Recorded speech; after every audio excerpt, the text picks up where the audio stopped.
wouldn't you rather have the continuity with the same employee, with knowing all that they know, all that they have contributed to your organization, by having to take a risk on a new employee coming back? Now, for some people, they're making a very clear choice.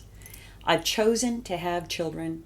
I got home with them. They're fabulous, and I want to stay there, and that's my life's calling. Brilliant. That ought to be going ahead at that point. But for many, it's much more of an uncertainty that comes in. Am I still valued at the office? Am I still connected? Will I stay current? And that's where a program that actually works on bringing together both the employer and the employee in a very thoughtful way through that period of time leading up to the birth of their child, through that maternity or paternity leave, and then beyond, can be very helpful.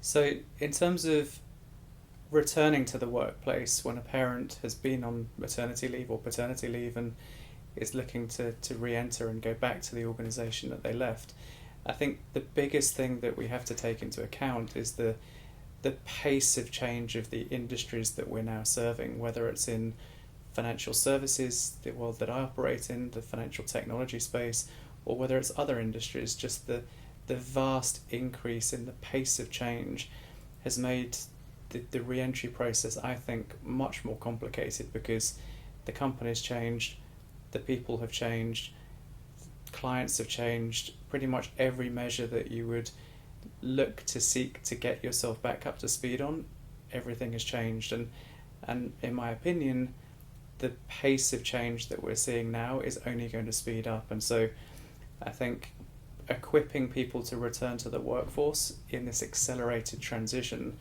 of the environment that's around them is more and more pertinent now than ever before.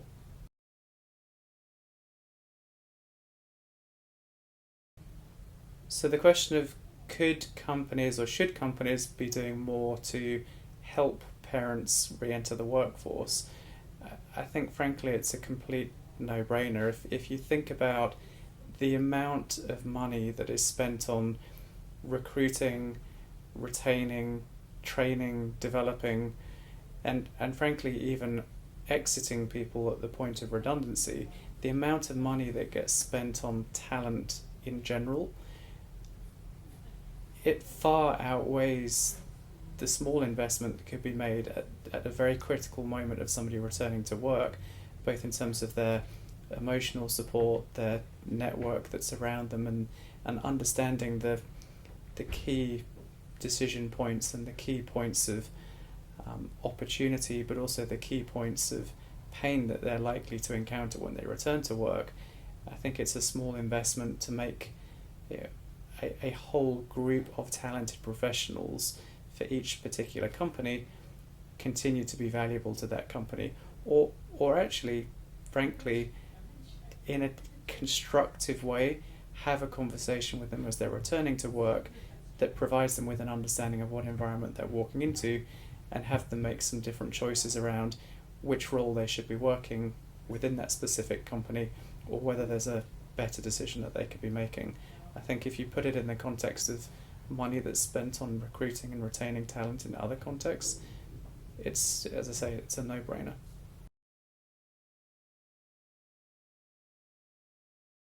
You know, one of the questions that people will ask is there value in actually extending engagement with an employee? Well, we spend a lot of money in companies to ensure that employees are engaged. We measure it, we monitor it, we have programs for it, we train for it. So if there's a period of time through a maternity or paternity leave where that engagement could wane, doesn't it make sense to try and keep that connection going through as well?